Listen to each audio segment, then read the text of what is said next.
Hey, what's up, good people? Welcome to another FIREDUP KC episode. I'm your host, Zeke Wangang, and today I bring to you the CFO, the CEO connector in Kansas City, the number one candidate in KC. He has also been featured in 40 Under 40 Ingram magazine, and also he is the co-host on the famous LinkedIn Live show, Drinks with Leaders. Please help me make welcome the one and only Mr. Scott Havens. How you doing, sir?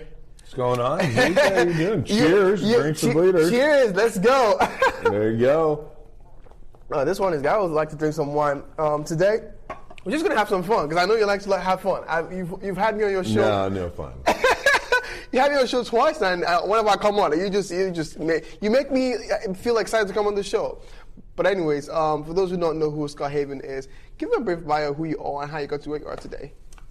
So 10 years ago today, Okay. I was waiting tables at the Blue Moose after graduating from the University of Kansas. And I could not get the cocktail section or the bar area where you made the good tips. Yes. I just had the lunch crowd, and to this day, when older people walk into a restaurant for lunch, I cringe at the amount of labor you have to do for so little tips. But from there, I got a job cold calling door to door, so anything from Raymore Peculiar, Sedalia, Leavenworth, St. Joe, Lawrence, Baldwin, and in between. Yes. I've cold called all of Kansas City, then was locked into a room for 5 years in a company cold calling over the phone because I didn't have anyone that would want to meet me. I didn't really have anything to give, but Kansas City's a small town, and over time you run out of people to meet. My partners and I were really lucky 2 years ago to sell our company. It's called Trust, about 130 employees. Wow. We sold it to Hub International. Hub is the largest privately held insurance broker in the world. Yes. And my partners and I help run the Kansas City division, and when I mean help run it, my partners and associates do at Kansas City. My main job is being out and about, hanging with Zeke, hanging with friends, and doing our best to find opportunities for our business, which is healthcare, employee benefits, and then property casualty, so risk management. Wow. Now, I don't know if you know this, but I went on your LinkedIn and I saw that our mutual connection is over 400 people. And just to give you an example of what that number means, I have about 2,000 people on my account, right? That is 20% of my account is people you already know. Yeah. So typically I don't meet with anyone unless I share about 10% of mutual connections. Dang. So that way, LinkedIn's a great tool. Highly suggest people use LinkedIn if you're a business nerd, because it's a way to kind of understand people's background before you even meet with them. Exactly. And you can kind of get an idea from everything of, little things like where they live, what industry they're in, where their kids go to school, what church they go to, other industries they've been in the past, just through mutual connections. So it's kind of interesting. Yeah, I mean, it's pretty cool because I think we connected on LinkedIn through like a post that I made, and it connects you in Kansas City. But anyways, usually I just talk about something, but what do you want to talk about, Scott? What do you want to talk about? Let's have some fun. My ego's a little hurt because we were doing a mic check, and I was saying unique New York, or How Now Brown Cow, which was a Will Ferrell movie, Anchorman, and I always forget how young and talented you are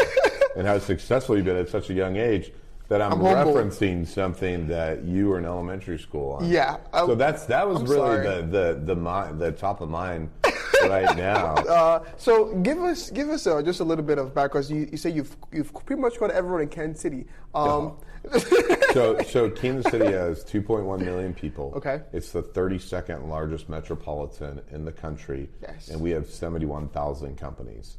Out of those 71,000, only 2,500 have over 50 employees. Wow. And only 850 have over 100 employees.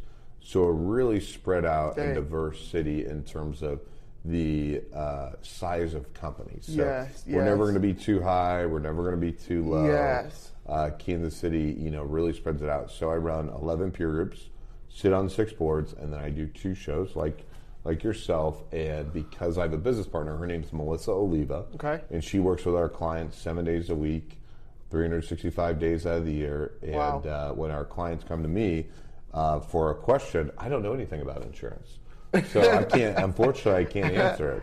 But if someone's son or daughter needs an internship or they need ways into different companies to generate revenue, I usually can have an idea of how to help people. And definitely don't know anyone who can't, a ton of folks can't see, but I probably know about 30% of all the executives in these companies that are middle market. So not really big, not really small, but the middle market. Okay. And you only have to bat 300 to go to the Hall of Fame. So that's the goal. So you being, I would say, undoubtedly, no doubt, the top connector in Kansas. Number one, if you want to know anyone in KC, Scott Haven is a person. If you want to know someone who knows someone who knows someone, Scott Haven is a person.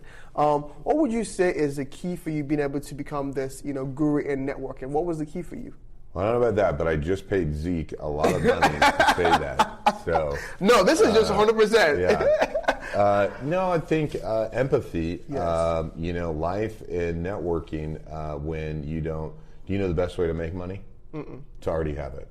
Now, if you don't have it, and I was very lucky. My parents paid for a good part of my college, so I was very spoiled and very lucky to do that. But what I'm getting at is when you're growing up in business, life is cancellations, reschedules, and no. Well, on Monday, if you do 100 cold calls and you get one maybe, you're going into Tuesday with one maybe. If you get 5 in a week and you get one meeting, you got 5 maybes and one meeting going to the next weekend. So it takes a lot of work. And I would say up until about a year and a half ago, I was still 5 a.m.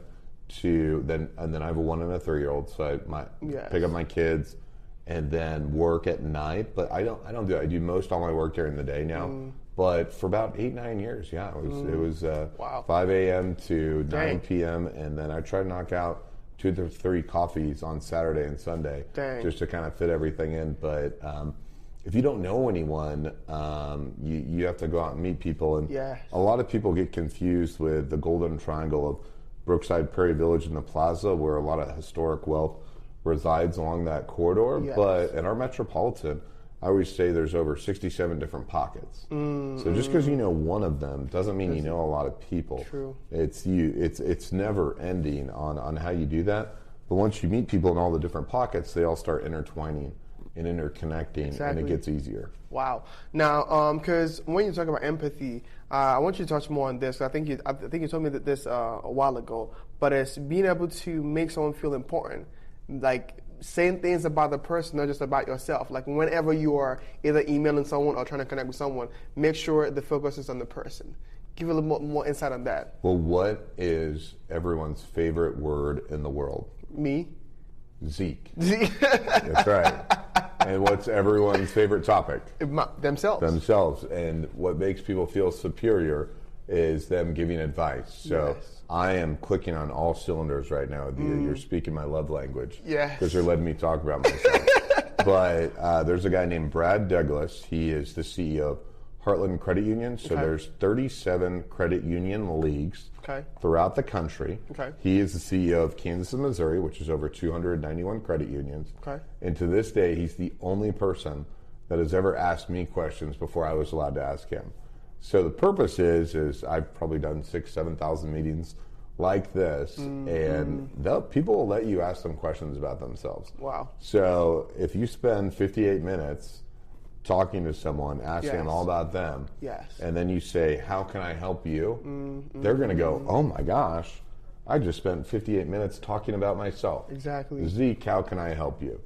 So also having a curiosity about people definitely helps. But having the empathy to know that, people really don't, I hate saying that we're all selfish, but human psychology is we are a little bit selfish. So if you can entertain someone for that hour, they'll try to help you. Because when I see what you're doing and see where you are and having all these connections, I know from the outside people might think it's easy, and then you're talking about you having to cold call people. Give us some numbers, like when you were starting cold calling, knocking on doors. What was like your weekly number? Like how many people do you have to call a day? How many doors do you have to knock on? How many events do you have to go to be able to meet the people that you know today? Now, if you're doing over the phone, people say, how many cold calls do you make? You can make 200-300 dials because what do? Press 7. Press 3, press 1. So you're making a lot of dials, but in terms of conversations, your goal is to try to have around 50. But it's a huge 95, 98% rejection rate. even when I do get Zeke, the decision maker, on the phone. And then the next step is grabbing coffees. So you ask someone for their time, and there's a cadence on how to pitch them. And then they reschedule, and then they cancel, and then you do it again. But I think the golden rule is 7 years, and most people just don't have the tenacity to do that. There are a lot of people that call on my industry, for instance, payroll, and I'll always speak to them over the phone, but I always tell them that there's a 95% fail rate and that I'll meet with them in 3 years if that's what they end up deciding to do. I've never had anyone call me. So, I think it's one of those things that people just don't understand the actual metrics and the numbers behind it of how are you willing to get into it. Back to, it's better just to have your life kind of handed to you and already have it. Exactly. But those that can grind like yourself and make it happen, that's why I love hanging out with you. And there you go again, making me feel good. Yeah. You brought that back to me. That's what you do. Yeah. Well, I mean, no one created your path for you but yourself. Yes, that's true.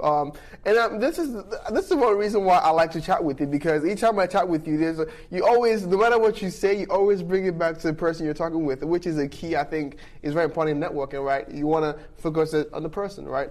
And so with you now, I know it's become more easier. Like, you really don't have to do that much cold calling anymore because you've become the person that people talk to. So how do you think LinkedIn personally has, even the show that you do, how are you being able to leverage that in what you do? How easy is that for you? Well, I don't know a lot of people that do this, but everyone pitches their business on LinkedIn. But no one cares about anyone's business because we're selfish. Yes. So until people figure that out, I'm super lucky. I just celebrate other people's successes, and I encourage other folks when they're doing well. It's how I research. It's how I learn. Yes. So leveraging LinkedIn as a tool, again, there's the cold calling, not building relationships, and then there's building a personal brand, where you're building a personal brand. But yeah, unfortunately, when you're having to cold call, you're messaging. Exactly. You're using artificial intelligence to shoot out messages. I can't tell you. I've gotten really good about accepting and not accepting, but I accept based upon whether I'm like, is this person going to sell me something? And then like clockwork, I'm like, no, maybe not, but I feel like they could. I should have trusted my gut. Because then there's 3 automatic messages. Yes. And it's super impressive, and it definitely works. So again, what options do you have? I cold called door to door when I was waiting tables. So I mean, whatever cards you're dealt is what you have to master. So I don't think there's a secret sauce to anything. It depends where you are on the pyramid or the ladder, and if you're at the bottom, you got to start from the bottom. Yes. So what would you say is, because you talked about people having automated messages they send to people, what do you think is probably the most effective way to connect with people, maybe on LinkedIn or any platform, like to send a message that doesn't look automated? What do you think is the best way to go about it? That's a great question, and it's individualized messages that I am. For instance, there is a non-for-profit that is Foster Adopt Connect, and it's 2 minutes from here. Okay. And there's a Noodles and Company here. Okay. And if I say, hey, November 12th, 13th, 14th, or 16th, I'm going to be having a meeting with Zeke. I would like to take you, CEO, to lunch at Noodles and Company. Do either of these dates work? Space. I'm a huge fan of all your work. I recently saw the government grants you're doing. We're all so much better in Missouri and Kansas now that you're handling the adoption system. If anything, I'm just honored to be sending you an email, but if you're free, I'd love to learn more about your organization, if there's anything I can do to help or connect.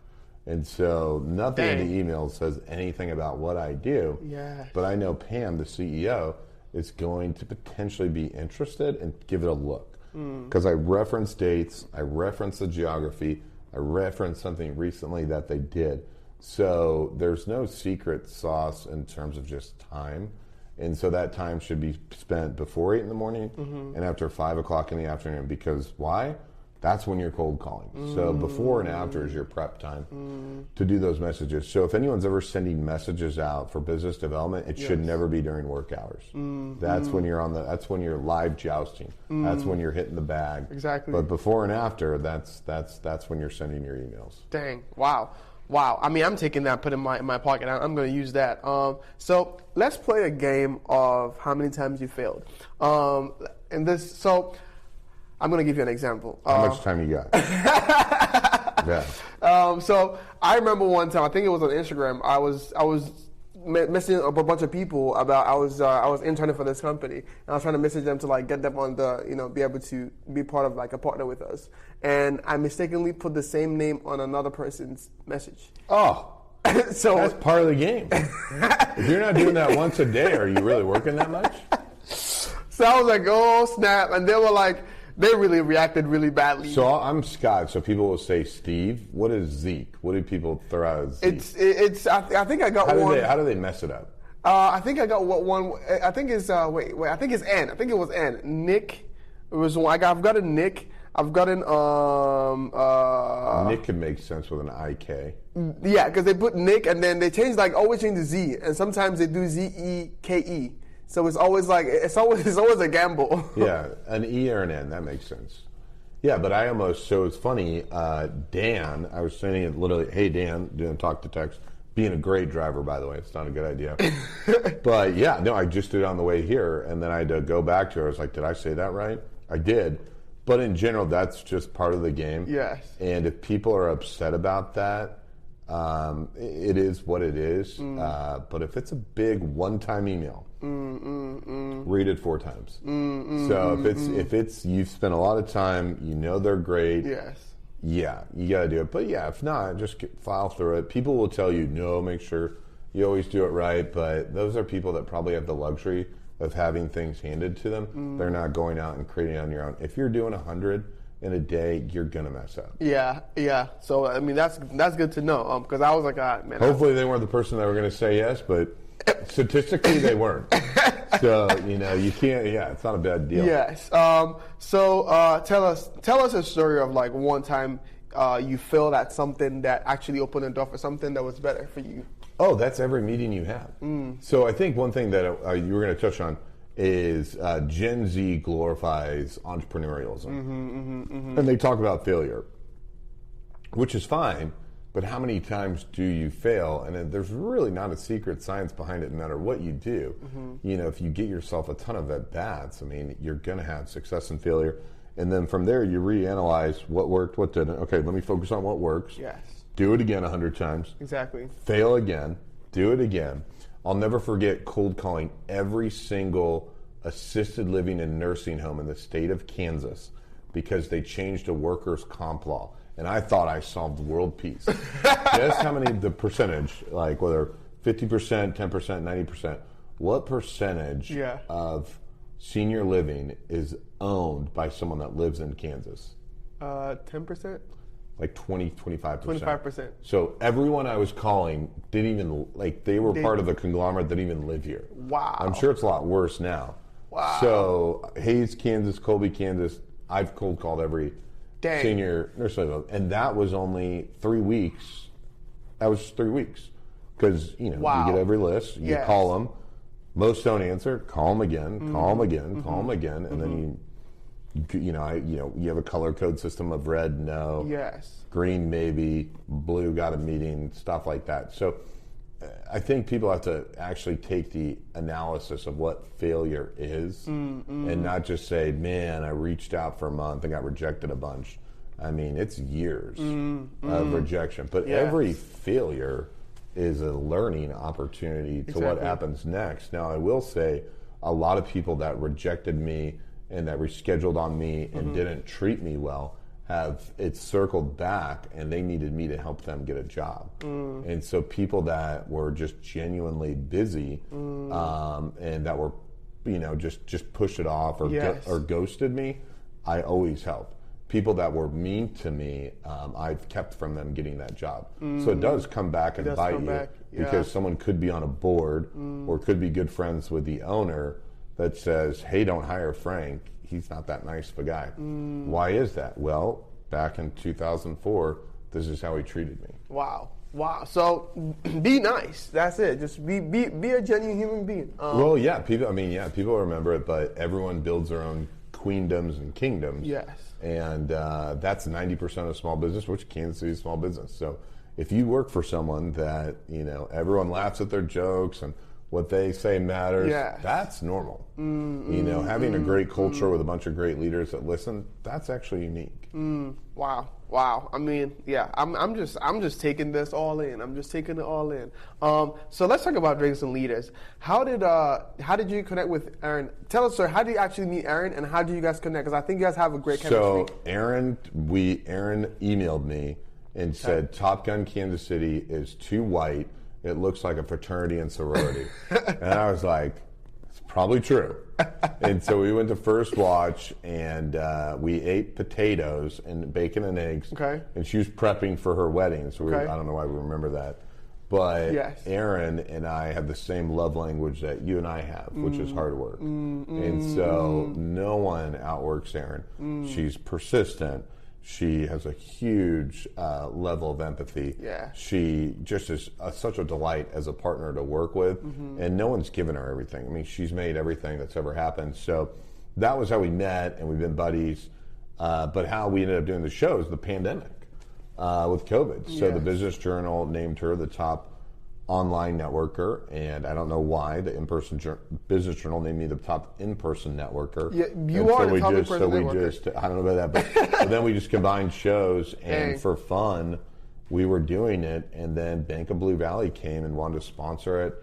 They've been a phenomenal sponsor, huge fan of Bank of Blue Valley, and everything that they do in the community, and so they pay us good money to tell stories that aren't told a lot. And so I'm kind of your run-of-the-mill, boring middle market person, but when you add Aaron's connections, which are really special people all throughout the city that are having these conversations, we realize we're a lot more similar than we are different, and it creates a really fun conversation. I'll never forget, we had 4 female CFOs at giant companies. Over 6,500 employees were represented on these 4 people.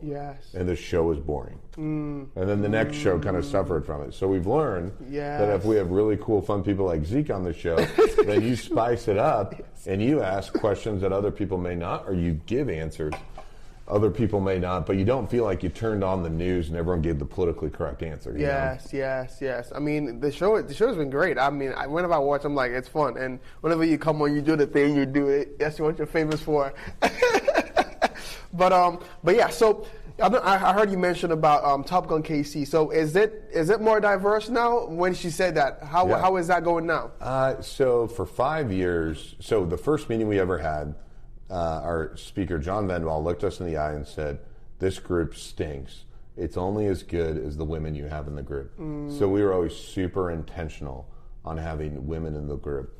So personally, I grew up in the suburbs, and I was so sheltered in such a bubble, I didn't realize that as you think of centered, you think of Caucasian, you think of male, you think of heterosexual, you think of Christian, you think of 2-parent household, and when you don't understand the privilege that you have, you don't really. It's hard for you to figure out or understand that. So it's a journey that I'm maybe in the my first or second inning on, but it doesn't take a genius in business to understand that if you're in a boardroom and everyone thinks the same way, it's a horrible idea. And so we were always very intentional about diversity of industry and limiting the amount of people per industry. And Top Gun has gotten exponentially better, but because we started out so heavily Caucasian male and female, I mean, it just takes a long time. But for 3 years, that is something we've been incredibly intentional on. And actually, recently, within the last 6 months, I was like, this pandemic just hammered me. And so I have the help of 5 other people that do all the recruiting. So I don't do any of the recruiting anymore. There's 5 gatekeepers that each get to pick 5 people each year.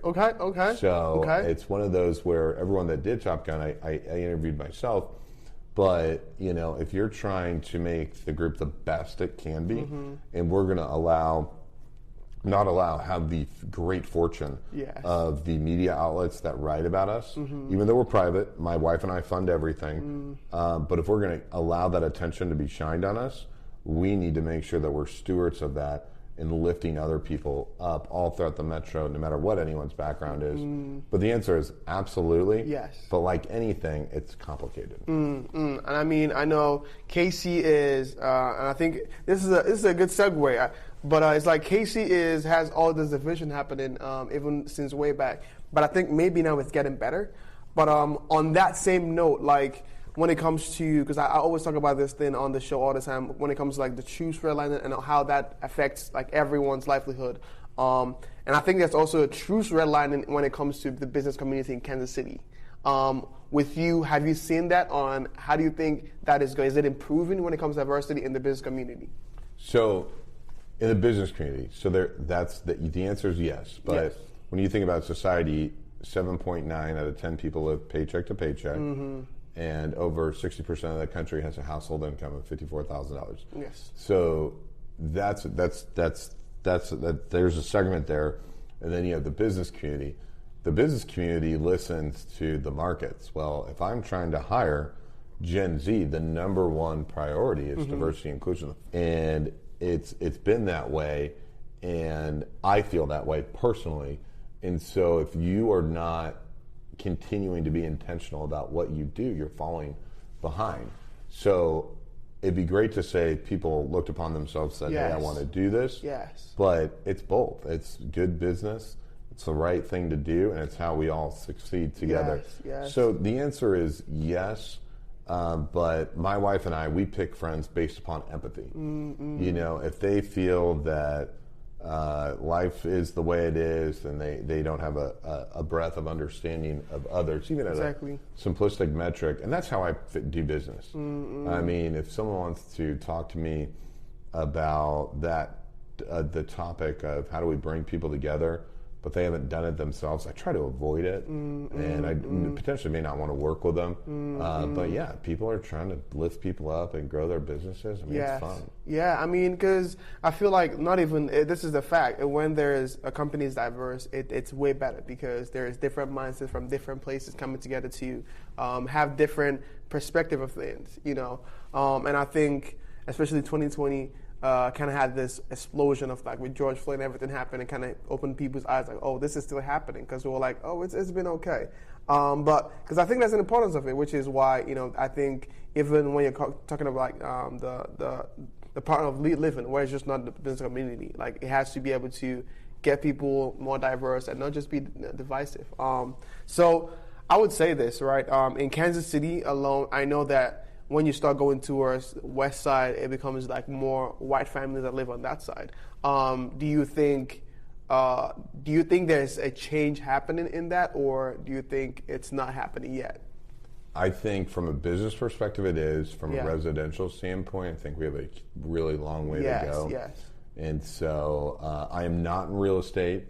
A lot of friends in real estate, but there is, you know, Truce is going to be one of the most popular places to live, and is one of the most popular places to live, but it may not include everyone because the price of that real estate is going to go up, and people use the word gentrification. So that's just a really big topic that I'm not intelligent enough or know enough about to speak about. But in the business community, I see it being, you know, something as a huge windfall. So 10 years ago, my business partner and I are the only co-ed team in Kansas City, and we're a 95% male-dominated industry, and we placed a bet on women CFOs, and we're watching that tsunami in the middle market, where I believe that we're going to see over 50% women CFOs in the middle market here in Kansas City easily within the coming years. Wow! So there's everything's super complicated. I wish I could give you like a really great and pithy answer, but I'm a huge history fan, and Ken Burns, who is the greatest documentarian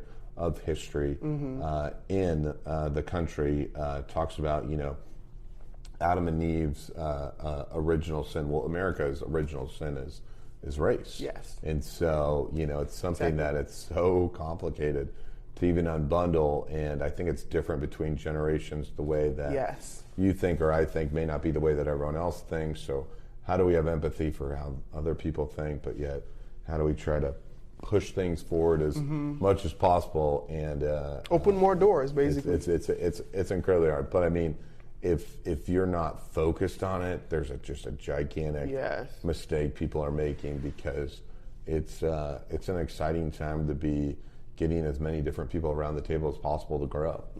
Awesome. I mean, I'm happy to be able to know you and because I know you're intentional about diversity and whatever you do. So, which is very important because I think if those conversations are not being had, changes won't happen. You know, it has to be an open conversation where we talk about it, think about it, and then be able to take action. But anyways, we've come to the end of the show. But also, one thing, it's also okay if you say you don't know. So if someone's scared about having the conversation, I was really lucky to be in the Centurions Leadership Program, which is through the Kansas City Chamber of Commerce. It's a 44, maybe longer, year old program. Wow. And I did it because I was like, well, everyone that's a big deal has done this program. And I didn't realize that it changed the way I thought as a human being and the way I looked at the world. So I was really spoiled prior to the last decade. I was injected into a program where I got to learn a lot. And if I weren't to have been in that program, I don't know if I would feel how I feel today because of what I was exposed to. So I think the more that we can all put ourselves in different experiences, which isn't rocket science. Yes. You know, we think about Anthony Bourdain and a show that we all thought was really popular, but there's something to whatever we do in life. And Randy Powell, who I would love for you to have on this show, as the CEO of United Rotary Brush. Okay. And he said when you think of like a black belt, yes, the hardest belt to get actually isn't your black belt; it's your white belt to start. To get started. And so it's okay if people say they don't know. They're really giving themselves. They're being vulnerable. Time to learn. To us, to be able to learn. And so I am definitely in the stage of just being vulnerable. So I really want to make sure if anyone wants to show, I am not an expert other than any means. But if we're 15 drinks deep, I'll tell you my opinion like I know it, and it's the most genius thing I've ever thought. But until then, I don't know what I'm talking about. No, I mean, because it's an open conversation. It's not nitpicking or saying this person did this or did that, but it's always, good to have an open conversation about things, because usually people hide away from it. They hide away from conversation about race because they don't want to talk about it. But it's if you don't talk about it, if you don't listen to it, you don't learn. You don't know what you don't know, and that's why most times I have to bring it up so I can learn, because I'm not an expert, not in any way, shape, or form. But anyways, it was good being able to chat and being able to kind of get the people to know the number one connector in Kansas City, the most, how do I say it? When I say legend, I've been saying a lot of legend, but this is actually the main legend on the show today. So it's an honor to have you on the show, Scott. But before we go, I have this section where I pull up 2 pictures of you and you're going to explain what's happening in this picture. But I want you to give... Wait, these are college pictures? No. You clean your Facebook. I went to your Facebook, cleaned it. I don't know how do you want to... I would tell you there's like 1/3 of my Facebook where like my eyes weren't there. Because you're taking pictures in college at night. Like, oh. No, I didn't go that deep. I know. I kept it civil. Now, let us go to the section where I'm going to pull up 2 pictures and you're going to explain what's happened in this picture. And then after that, you're going to give us your applause. Let's do this. So this picture, what is happening here? Oh my gosh, that is, no. That is a great, are you going to show it on? Yes, it will be, we'll show, yes. So in 83 years, my wife and I are the first ever couple to do our birth announcement at Kelly's.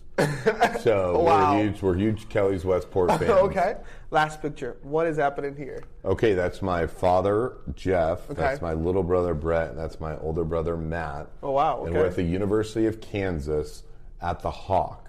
So the Hawk, if it's a love language for anyone out there, and if they want to reach out, I'd love to meet with them if they're a big fan of the Hawk. Okay. So I was there 7 nights a week. Okay. Sunday was chili night. Monday was dollar beer night. Thanks, 7 nights a week. Yeah, so I didn't go to school for the degree. So, I mean, I you had some fun. Yeah. I was, I think it was a strategic communications with a minor in psych, and the minor in psych was an accident. So if you look at my LinkedIn, my education actually is Bullhawk Wheel, which were the bars, not the education. So I was there to meet people, have a good time, and the Hawk was absolutely amazing. It was a great place, When you see people at their best and their worst, you can kind of get a feel for who they are overall instead of just seeing them at their best. Wow. But anyways, thank you again for coming on the show. It was an honor to chat with you. But before we go, give us a plug. How can people get in contact with you to get to know what you got going on next? If they grow your business and they refer you deals, like a great sponsorship, yes, I'm going to take us all to lunch or happy hour. Let's go. That's how they get in touch with me, is I have to help you. Let's go. Well, there you hear it. Let's make it happen. But anyways, thank you, Scott, for coming on the show. But this has been a fun episode. It's always an honor just to be able to chat with you and kind of talk about what you do, because you're great. You're a legend in KC. So thank you for coming on. Thank you for allowing me to pay you money to sponsor the show for you to say that. So, all right, brother. Thank you. But for those watching at home, whatever you are, thank you for tuning in today for another FIREDUP KC episode. And as you know, I'm your host, Zeke Wanganga. And please follow us, share this, let people know. And thank you again. And go to our website, firedupkc.com. And you know what to do. Stay fired up and don't give up. Bye-bye for now.